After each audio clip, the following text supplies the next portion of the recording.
नमस्कार दोस्तों, online classes में आपका स्वागत है। आज अपन पल्स देख रहे थे। नेक्स्ट लास्ट क्लास में आपने पल्स देखी थी, उसका अपन ने कहाँ तक रेट वाले पार्ट तक देखा था। रेट वाले पार्ट से आगे वाले पार्ट में आज अपन डिस्कस करते हैं। देखिए करेक्टरिस्टिक्स में अपन चले थे और करेक्टरिस्टिक्स में सबसे पहला करेक्टरिस्टिक्स आपने रेट देखा था और रेट के बारे में। उसके बाद में सेकंड जो आता है यहाँ पे रिदम की बात करेंगे। सेकंड जो आपका आता है रिदम की बात करेंगे। ठीक है, रिदम क्या होता है, रिदम के बारे में भी कई बार यहाँ से एक क्वेश्चन पूछ लिया जाता है कि रिदम की रेगुलरिटी क्या होती है, रिदम की रेगुलरिटी क्या होती है। तो सबसे पहले तो ये देखिए आप, रिदम होता क्या है, रिदम क्या है, रिदम क्या चीज होती है। तो अपन कह सकते हैं regularity of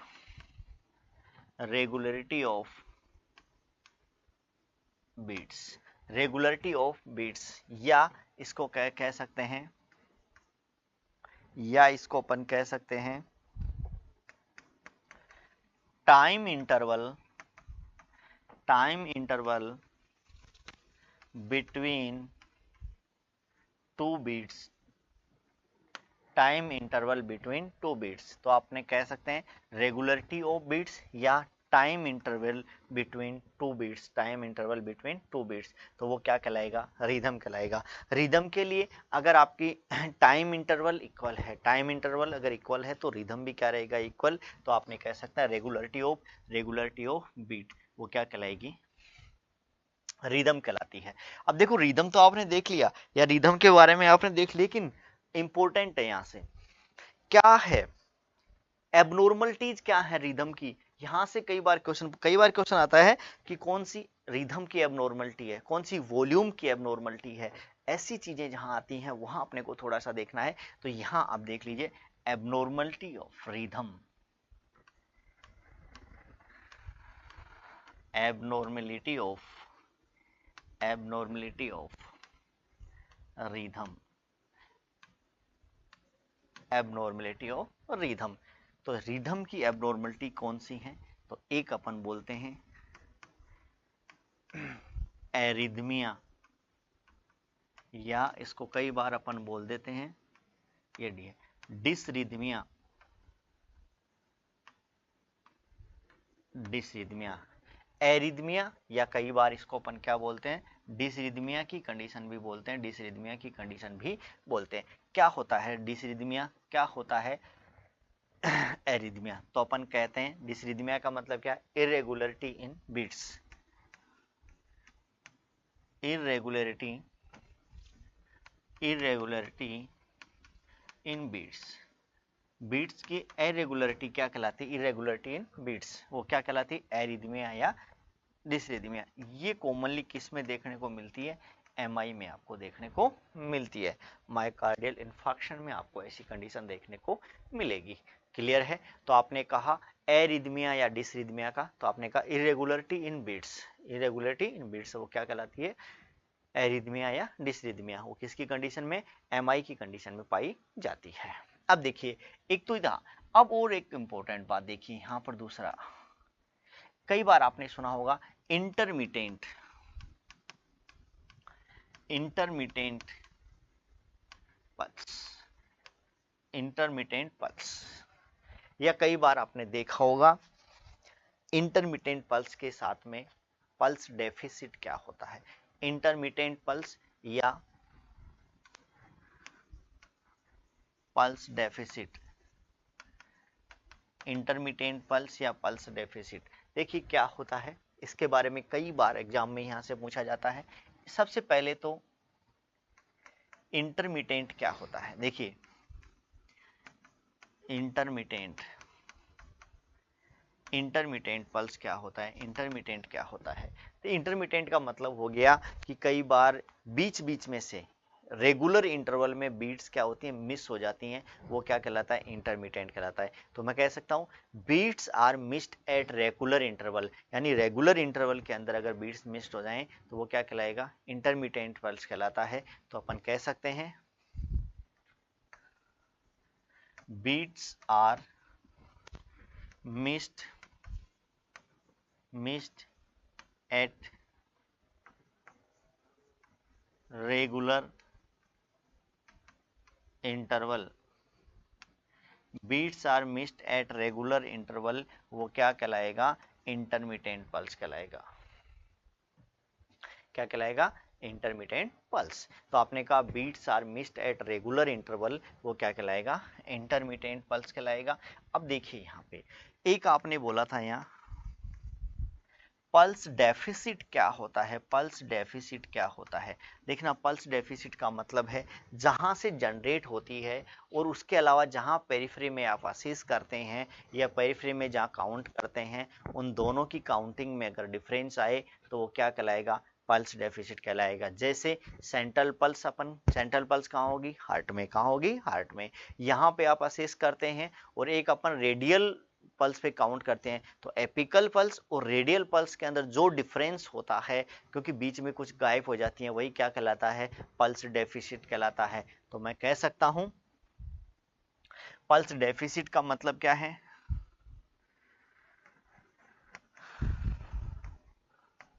difference difference between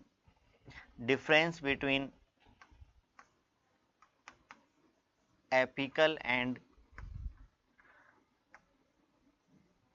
radial pulse, difference between apical and radial pulse, वो क्या कहलाता है? पल्स डेफिसिट कहलाता है। तो पल्स डेफिसिट का क्या मतलब होता है? क्या चीजें? तो आपने कहा डिफरेंस, इसका ये डेफिनेशन याद कर लेना। ये कंटिन्यू पीजीआई में 2 बार आया था। कब? 14 में और 15 में। पीजीआई में कंटिन्यू 2 बार एग्जाम लगी, 2 बार में पूछा गया था 14 और 15 में पल्स डेफिसिट क्या होता है। तो आपने कहा पल्स डेफिसिट क्या होता है? Difference between apical and radial pulse, ये क्या कहलाता है? Pulse deficit. इसका कॉमनली अपन जो देखने को मिलता है वो किसमें? Atrial atrial fibrillation. जो ये कंडीशन कॉमनली देखने को मिलती है वो किसमें देखने को मिलती है? एट्रियल फिब्रिलेशन में। तो पल्स डेफिसिट का डेफिनेशन आप याद रखना, इंपॉर्टेंट है। मैंने कहा पीजीआई 14 एंड 15 में एग्जाम में लगा था, वहां पर कंटिन्यू पूछा गया था। तो पल्स डेफिसिट का मतलब है difference between apical and radial. Apical का मतलब जहाँ सेंटर है, रेडियल का मतलब यहाँ से, इसका मतलब पेरिफेरी के बीच में वहां तक पहुंचते कुछ बीट्स क्या हो गई? मिस्ड हो गई। क्लियर है? तो सबसे पहले आपने देखा था एरिथमिया या डिसरिथमिया, दूसरा आपने देखा इंटरमिटेंट पल्स, तीसरा अपन चलते हैं atrial Flutter and fibrillation. Atrial Flutter and fibrillation, ये भी क्या है? रिदम की एबनॉर्मलिटी में आता है। एट्रियल फ्लटर क्या है? एट्रियल फिब्रिलेशन क्या है? देखो, फ्लटर और फिब्रिलेशन में एक बेसिक डिफरेंस होता है रेट का। एट्रियल फ्लटर होता है, उसके अंदर जो एट्रियम का एबनॉर्मल कॉन्ट्रैक्शन पाया जाता है वो लगभग होता है 250 से 400 बीट पर मिनट, जबकि एट्रियल फिब्रिलेशन के अंदर जो ये पाया जाता है ये लगभग 300 से लेकर के 600 बीट पर मिनट तक होता है। तो इन दोनों ही कंडीशन में आपने देखते हैं कि एट्रियल फ्लटर और फिब्रिलेशन, तो एट्रियल फ्लटर और फिब्रिलेशन यानी एट्रियम में एबनॉर्मल कॉन्ट्रैक्शन पाए जाते हैं, एट्रियम में एबनॉर्मल कॉन्ट्रैक्शन पाए जाते हैं। तो यहां पे अपन कह सकते हैं एट्रियल एट्रियल फ्लटर, यहां अपन बोलते हैं एट्रियल फ्लटर। एट्रियल फ्लटर का मतलब क्या है? Atrial at the rate of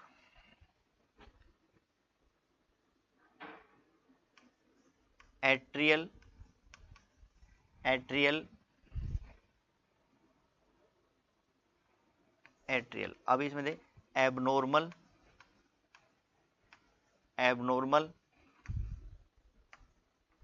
contraction of atrium at the rate of 250 से लेकर के 400 बीट पर मिनट। आपने कहा एट्रियम में देखी जाती है एट्रियल, तो आपने कहा abnormal contraction of atrium eight the rate of 250 से लेकर के 400 बीट पर मिनट। देखिए आपको एक बात पता है, एट्रियम के अंदर जो एसए नोड होता है वहीं से आपका जनरेट होती हैं वेव, और वहीं से सबसे पहले ईसीजी में देखा जाए तो क्या जनरेट होता है, पी वेव जनरेट होता है। तो पी वेव का सबसे पहले जो जनरेशन होता है कहाँ से, एट्रियम से होता है। अगर एट्रियम में एबनॉर्मल कॉन्ट्रैक्शन होंगे तो पी वेव भी क्या होगा, बिगड़ेगा। तो यहाँ पे देखिए क्या देखने को मिलेगा आपको, तो पी वेव कैसी देखने को मिलती है, ये क्वेश्चन कई बार पूछ लिया जाता है। तो अपन बोलते हैं एट्रियल फ्लटर में sawtooth अपीयरेंस, sawtooth अपीयरेंस यानी पी वेव है वो sawtooth यानी कि टूथ जैसे अपीयरेंस में देखने को मिलते, sawtooth अपीयरेंस देखने को मिलता है। ये किस में है, एट्रियल फ्लटर में। किस में है, एट्रियल फ्लटर में। जबकि एट्रियल फिब्रिलेशन की अगर अपन बात करते हैं, एट्रियल फिब्रिलेशन की बात करते हैं, एट्रियल फिब्रिलेशन की अगर अपन बात करते हैं, एट्रियल फिब्रिलेशन की अगर अपन बात करते हैं तो यहाँ कहेंगे एबनॉर्मल कॉन्ट्रैक्शन अभी भी एट्रियम में ही है, लेकिन इसका रेट का फर्क है।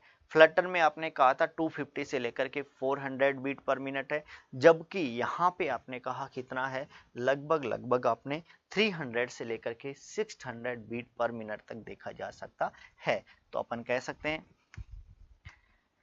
Abnormal contraction of atrium, abnormal contraction of atrium at the rate of 300 to 600 beat per minute, abnormal contraction of atrium at the rate of 300 to 600 beat per minute। अब यहाँ देखिए, यहाँ पे किसी प्रकार का सिर्फ एबनॉर्मल कॉन्ट्रैक्शन पाए जाते हैं, किसी प्रकार का इंपल्स जनरेट नहीं होता है, जबकि फ्लटर में कुछ इंपल्स जनरेट था। तो यहाँ पे अगर आप पी वेव में देखोगे, पी वेव देखोगे तो अपन कहेंगे नो पी वेव, यहाँ कोई पी वेव नहीं होता, नो पी वेव। इस बात से भी हम पहचान सकते हैं कि क्या है, तो यहाँ आपने कहा नो पी वेव, जबकि क्यूआरएस कॉम्प्लेक्स यहाँ क्या होता है, वाइड होता है। तो आपने कहा सबसे पहले एट्रियल फ्लटर और एट्रियल फिब्रिलेशन। अब एक और आता है, आपने देखा होगा ventricular fibrillation, ventricular fibrillation, ventricular fibrillation. ये सारे अपन क्या बोल रहे हैं, रिदम की एबनॉर्मलिटी। ये जो अभी अपन पढ़ रहे हैं यहाँ पे, ये क्या पढ़ रहे हैं, रिदम की एबनॉर्मलिटी पढ़ रहे हैं कि रिदम की एबनॉर्मलिटी कौन कौन सी है। तो आपने कहा वेंट्रिकुलर फिब्रिलेशन। वेंट्रिकुलर का नाम से ही आपको पता होना चाहिए, वेंट्रिकल था, इसका मतलब वेंट्रिकल का एबनॉर्मल कॉन्ट्रैक्शन, और वो भी किसका, लेफ्ट वेंट्रिकल का एबनॉर्मल कॉन्ट्रैक्शन होता है।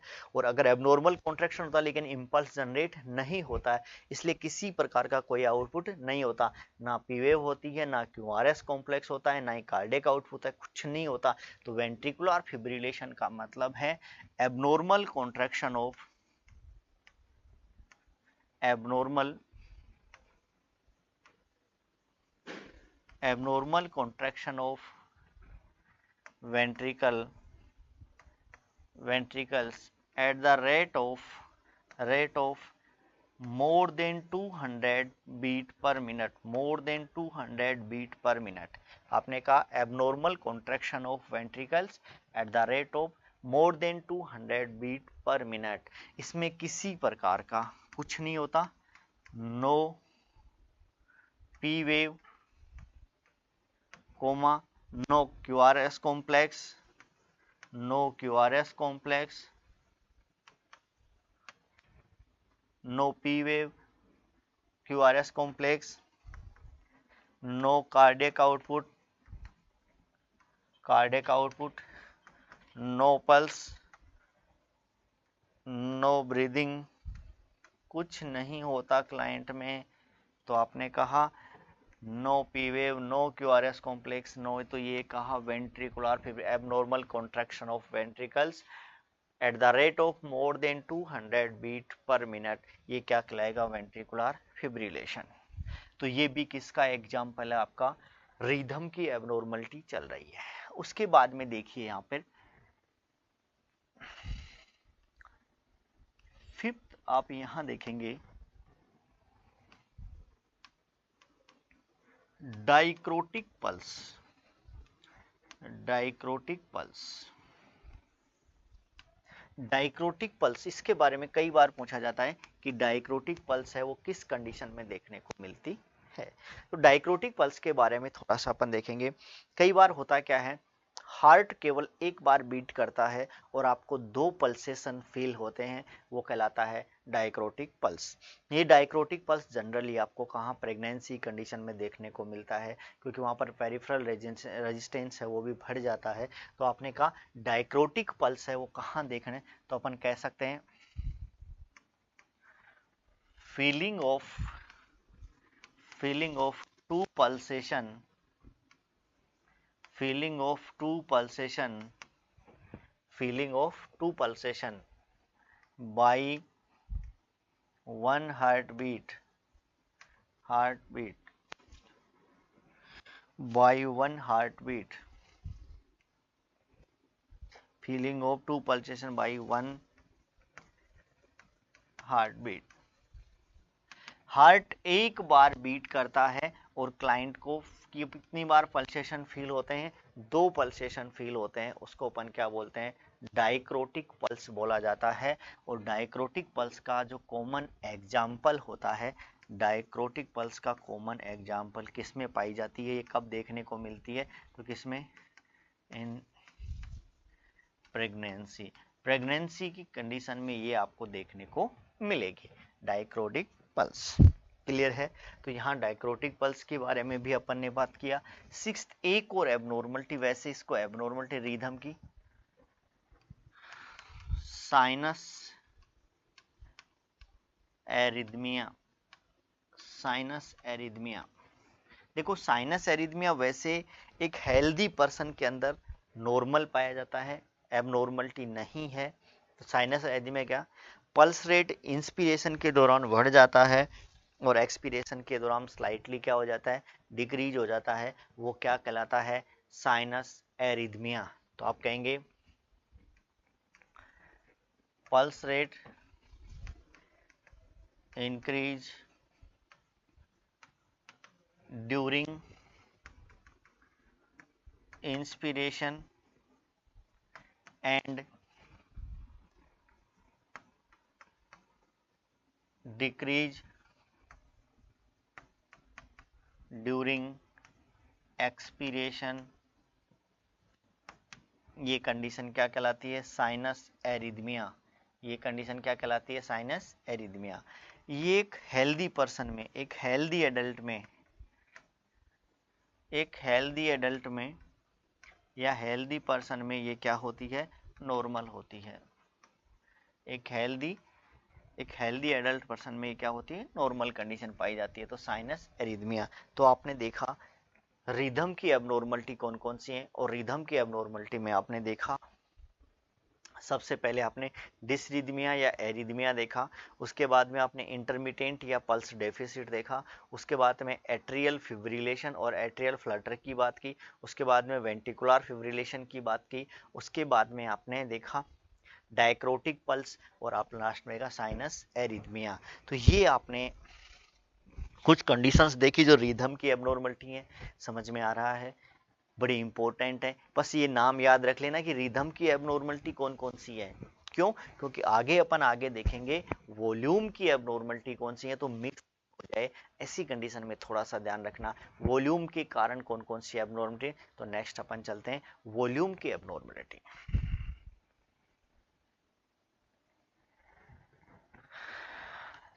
नेक्स्ट आप थर्ड जो कंटेंट अपन पढ़ रहे हैं, थर्ड कंटेंट, सबसे पहले आपने रेट पढ़ा था, दूसरा आपने रिदम पढ़ा था, और तीसरा अपन बोलेंगे वॉल्यूम।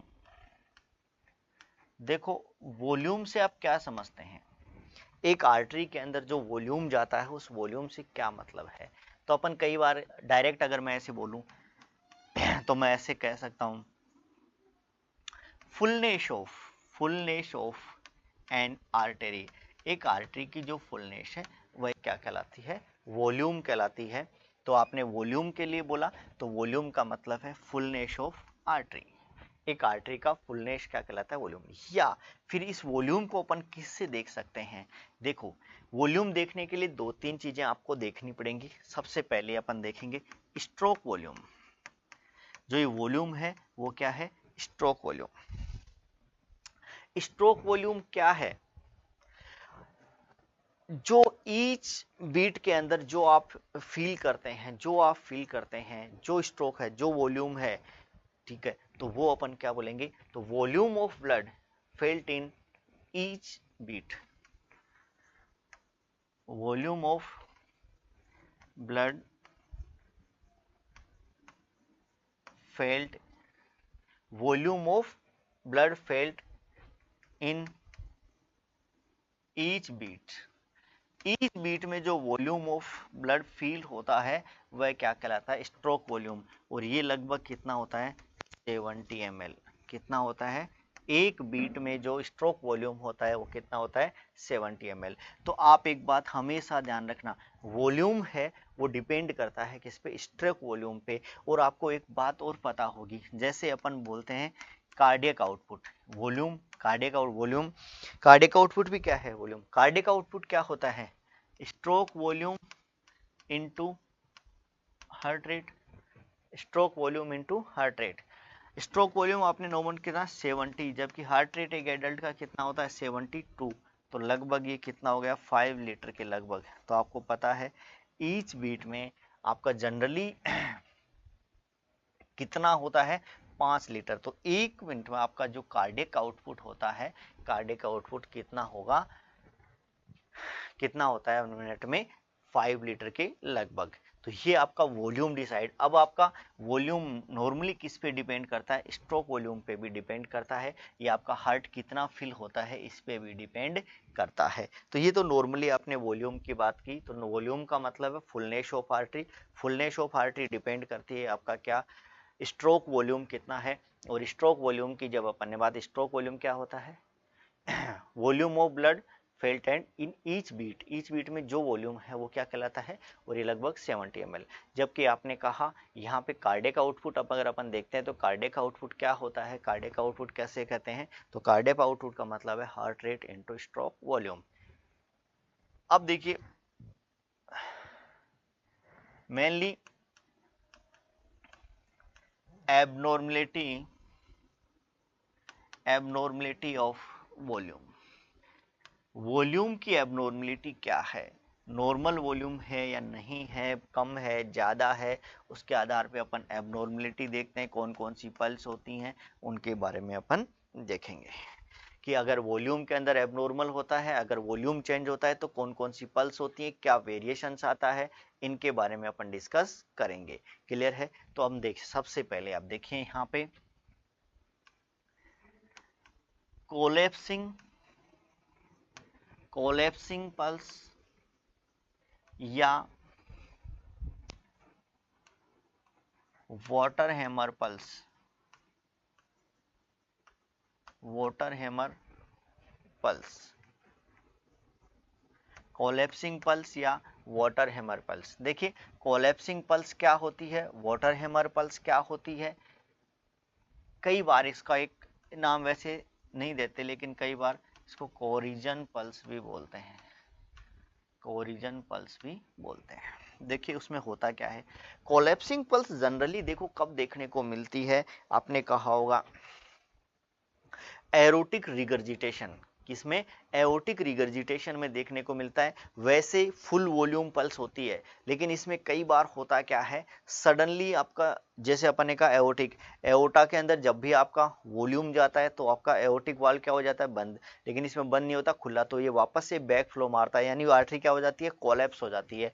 वो क्या कहलाता है? आपका कोलैप्सिंग पल्स। तो एओटिक रिगर्जिटेशन के दौरान जो आपको कंडीशन क्या देखने को मिलती है? Collapsing pulse. तो ये क्वेश्चन कई बार पूछा जाता है कि कोलैप्सिंग पल्स या वाटर हैमर पल्स किस कंडीशन में देखने को मिलती है? एओटिक रिगर्जिटेशन में देखने को मिलती है। तो मैं कह सकता हूं full volume pulse, full volume pulse but full volume pulse but rapidly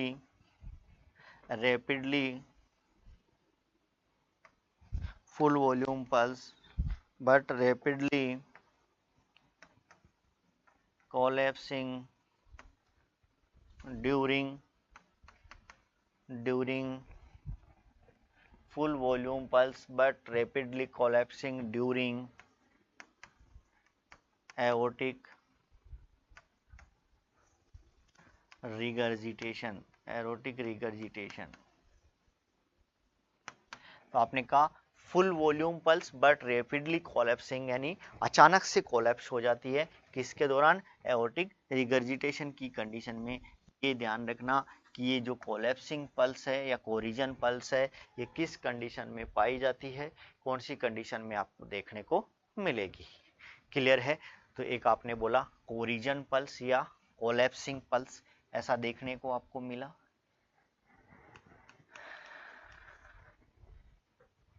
second आता है pulses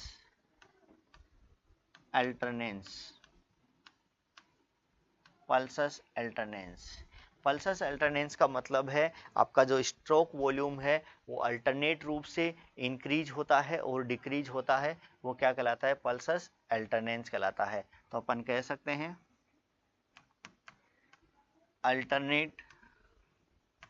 alternate rise and fall of stroke volume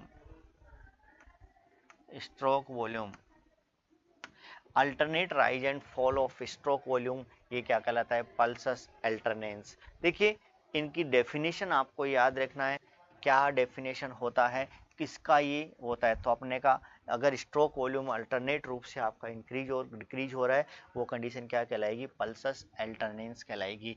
clear है। तीसरा आता है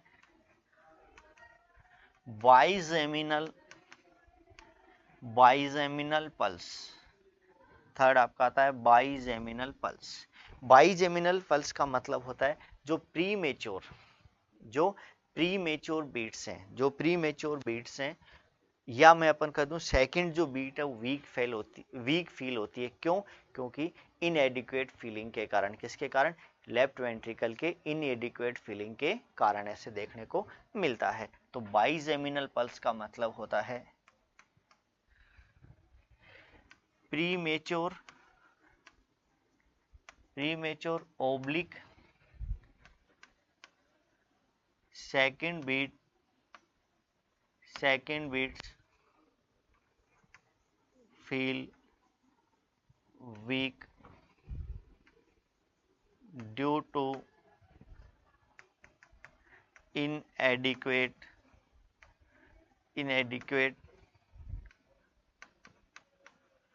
feeling of लेफ्ट वेंट्रिकल। आपने कहा बाइजेमिनल पल्स का मतलब क्या होता है, तो अपन ने कहा कि जो प्रीमेच्योर या सेकंड बीट है वो वीक फील होती है। क्यों? क्योंकि दो बीट्स के बिटवीन टू बीट्स, या इसको मैं कह दूं बिटवीन टू बीट्स, दो बीट्स के बीच में अगर आपका लेफ्ट वेंट्रिकल है उसकी प्रॉपर फीलिंग नहीं हो तो ऐसी कंडीशन में जो प्रीमेच्योर या सेकंड जो बीट है वो वीक फील होगी, वही क्या कहलाता है, बाइजेमिनल। क्या कहलाता है? बाइजेमिनल पल्स कहलाता है।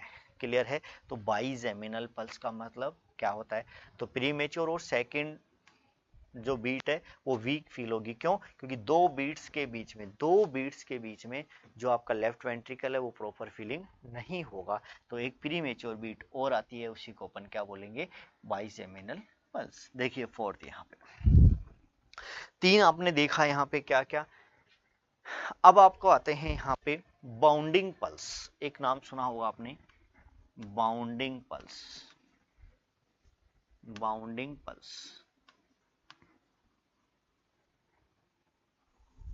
बाउंडिंग पल्स में देखो स्ट्रोक वॉल्यूम है वो नॉर्मल से क्या होता है, बढ़ जाता है। जनरली बाउंडिंग पल्स में जो स्ट्रोक वॉल्यूम वो नॉर्मली से क्या होता है, बढ़ जाता है। और उसके कारण जो आपकी पल्स होती है, जो आर्टरी होती है वो बिल्कुल क्या होती है, बाउंड हो जाती है पूरी की पूरी, उसको अपन बाउंडिंग पल्स बोलते हैं। तो मैं कह सकता हूं full volume pulse, full volume pulse due to due to increase increase stroke volume, full volume pulse due to increase stroke volume. Stroke volume के बढ़ जाने के कारण जो आपकी फुल होती है पल्स, एकदम आपको जो आर्टरी है वो कैसी होगी, फुल फील होती है, एकदम बाउंडिंग फील होती है। वो कंडीशन क्या कहलाती है, आपकी बाउंडिंग पल्स।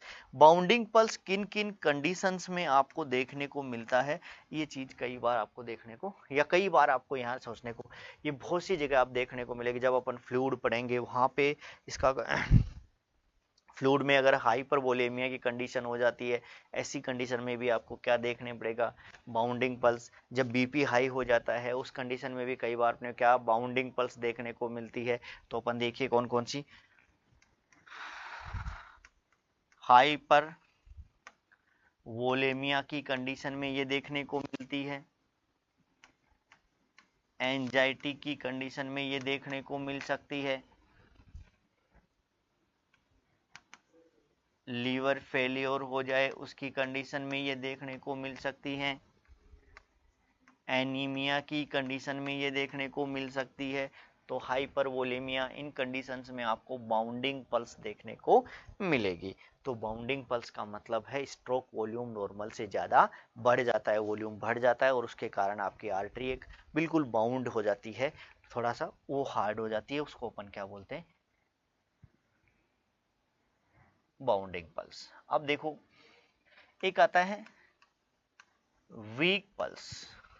देखो वैसे तो वीक और थ्रेडी पल्स दोनों में क्या होता है, डिफरेंस होता है। इसका डिफरेंस मैं आपको एम्पलीट्यूड में बताऊंगा कि बाउंडिंग पल्स में और उसमें क्या डिफरेंस होता है, दोनों में क्या। तो अपन कहते हैं वीक पल्स, या इसको एक और नाम अपन दे सकते हैं थ्रेडी पल्स, या इसको एक और नाम दे सकते हैं वायरी पल्स। आपने कहा वीक पल्स, थ्रेडी पल्स और वायरी पल्स। अपन इसको क्या कहेंगे, इसमें होता क्या है, स्ट्रोक वॉल्यूम, इन सारी कंडीशन में स्ट्रोक वॉल्यूम क्या हो जाता है, डिक्रीज हो जाता है।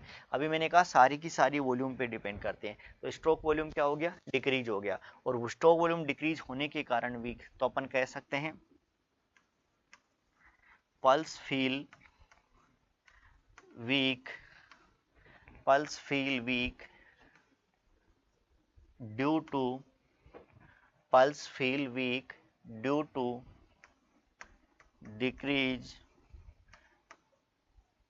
stroke volume, pulse feel weak due to decrease stroke volume. Stroke volume decrease होने के कारण पल्स कैसी फील होती है, वीक फील होती है। और वही कंडीशन क्या कहलाती है, वीक, थ्रेडी और वायरी।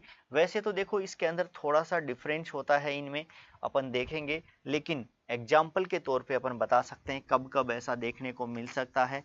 तो अपन ने कहा डिहाइड्रेशन में ऐसे देखने को मिल सकता है आपको, अपन डायरिया हो जाए, डायरिया की कंडीशन में भी ऐसा देखने को मिल सकता है। आपने कहा कई बार क्लाइंट शॉक की कंडीशन में चला जाए तो भी आपको वायरी पल्स जैसा, थ्रेडी पल्स जैसा देखने को मिलेगा।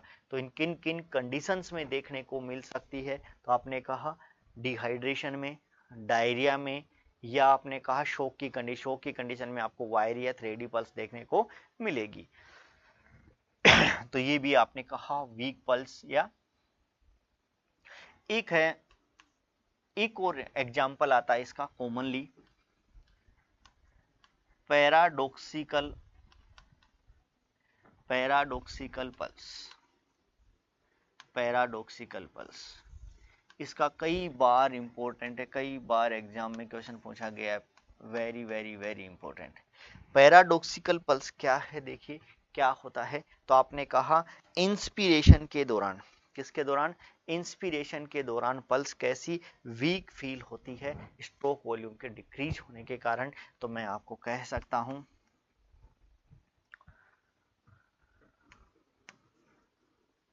आपको कह सकता हूं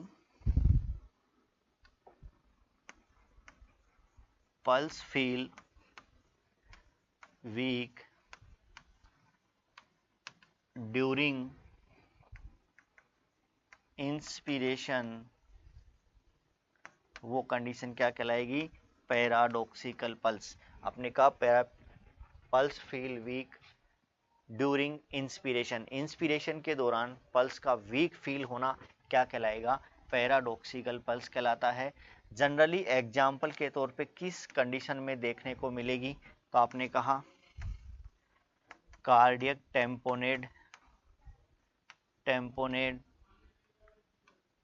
कार्डियक टेम्पोनेड के रूप में देख रहे हैं, या अपन कई बार बोल दें कार्डियक डैमेज के रूप में आपको देखने का मिलेगा। तो कार्डियक टेम्पोनेड है, कार्डियक डैमेज है, इन कंडीशंस में आपको ये देखने को मिल सकती है। क्लियर है? तो pulse feel weak during the inspiration, ये क्या कहलाता है? Paradoxical pulse. इसके ऊपर वेरी वेरी इंपॉर्टेंट, कई बार एग्जाम में क्वेश्चन पूछा गया है। तो आपने थर्ड कंपोनेंट अपन करेक्टरिस्टिक्स पढ़ने चल रहे थे, और करेक्टरिस्टिक्स में आपने क्या पढ़ा? थर्ड कंपोनेंट देखा क्या? वॉल्यूम। और वॉल्यूम ने आपने कहा fullness of artery, volume depend करता है स्ट्रोक वॉल्यूम पे, और इसके आधार पे आपने कहा कुछ एबनॉर्मलिटीज पाई जाती हैं वॉल्यूम में। उसमें आपने कहा कोलैप्सिंग पल्स पाई जाती है। कौन सी पाई जाती है? कोलैप्सिंग, या इसको वाटर हैमर पल्स भी बोला जाता है, वाटर हैमर पल्स भी बोला जाता है। उसके बाद में आपने कुछ पल्स के बारे में और भी देखा, जैसे बाउंडिंग पल्स आपने देखी, वाइजेमिनल पल्स आपने देखी, उसके बाद में वीक 3D पल्स आपने देखी, पैराडॉक्सिकल पल्स। तो ये सारे आपको थोड़ा सा ध्यान रखना है। यहाँ पे कौन कौन सा वॉल्यूम की एबनॉर्मलिटी है उससे रिलेटेड कई बार क्वेश्चन पूछ लिया जाता है। पल्सस अल्टरनेंस क्या होता है इसके बारे में भी आपने देखा। तो ये कंडीशन देखी गई है। ठीक है, तो फर्स्ट आपने पढ़ा था फर्स्ट कंपोनेंट रेट के बारे में, क्लियर है रेट। दूसरा आपने पढ़ा था रिदम, तो रिदम क्या होता है और रिदम की एबनॉर्मलिटी क्या है, क्लियर है। थर्ड कंपोनेंट आपने देखा था वॉल्यूम, तो वॉल्यूम क्या है और वॉल्यूम की एबनॉर्मलिटी क्या है, क्लियर है। अब मैं फोर्थ कंपोनेंट पे चलता हूं। इसका फोर्थ जो आपका करेक्टरिस्टिक्स है वो था टेंशन। टेंशन देखिए, यहाँ टेंशन का मतलब क्या होता है? यहाँ टेंशन का मतलब क्या होता है? तो टेंशन का मतलब है डिग्री ऑफ कंप्रेसिबिलिटी, यानी आर्टरी की जो कंप्रेसिबिलिटी है, इजी कंप्रेस होगी या हार्ड होगी। जैसे जैसे कई बार हार्ड हो जाती है, तो हार्ड होना ठीक नहीं है, इजी कंप्रेस होनी चाहिए, इसलिए से टेंशन ज्यादा होना चाहिए कम होना चाहिए, देख लीजिए। तो आपने कहा टेंशन का मतलब होता है डिग्री ऑफ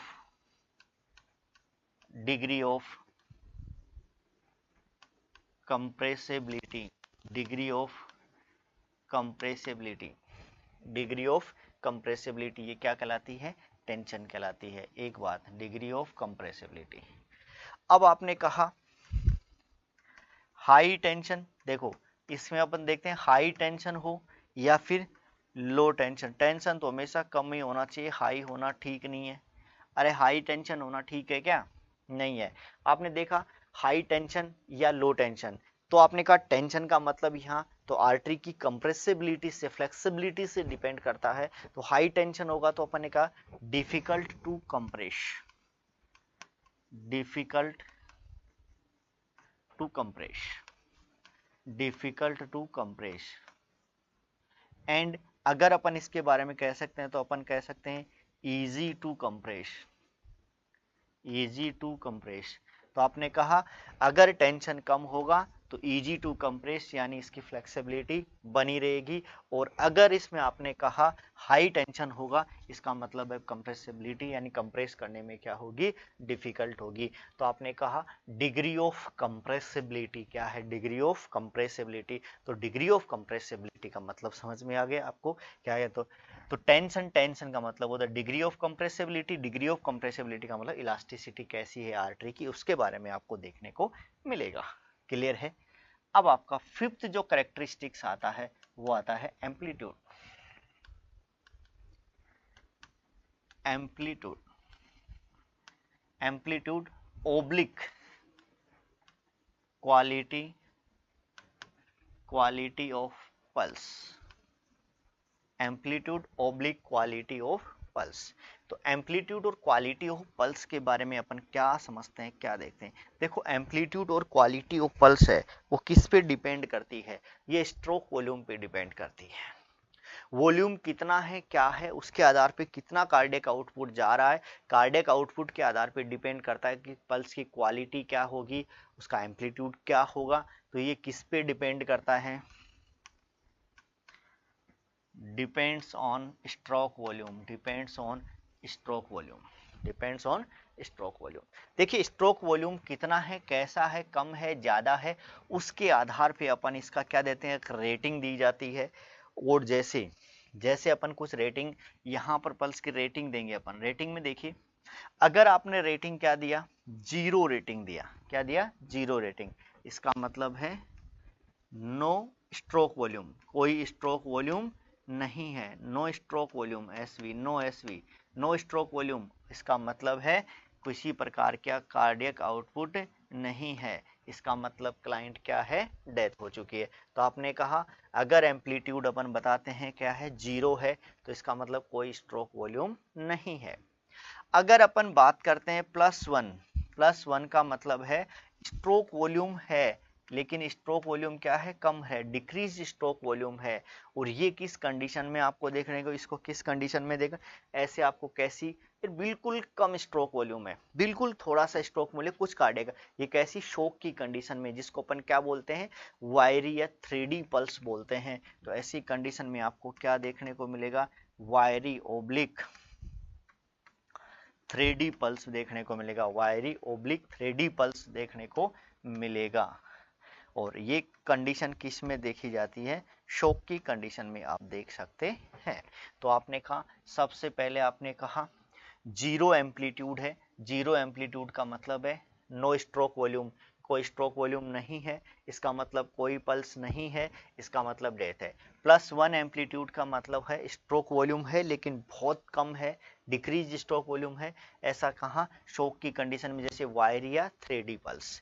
फिर अगर अपन बोलते हैं +2, इसमें भी स्ट्रोक वॉल्यूम क्या है, स्ट्रोक वॉल्यूम डिक्रीज है लेकिन इसकी तुलना में स्ट्रोक वॉल्यूम क्या है, ज्यादा है।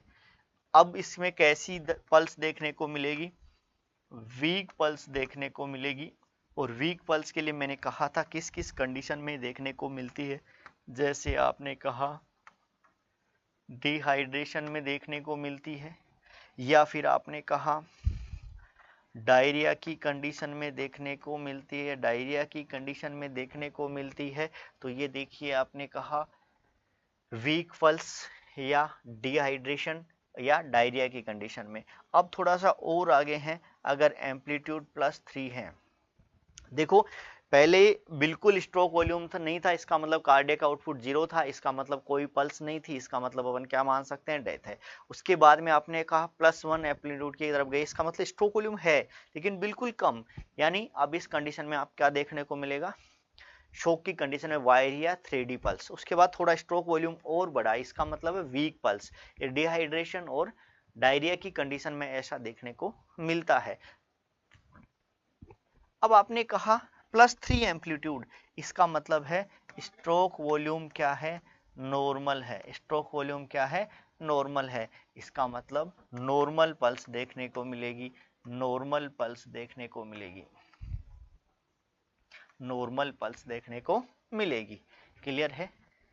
अब आपने कहा +4, +4 का मतलब है यहाँ स्ट्रोक वॉल्यूम क्या हो गया, बढ़ गया। और जब स्ट्रोक वॉल्यूम नॉर्मल से बढ़ जाता है तो आपको मैंने कहा था कैसी सी पल्स देखने को मिलती है, बाउंडिंग पल्स देखने को मिलती है।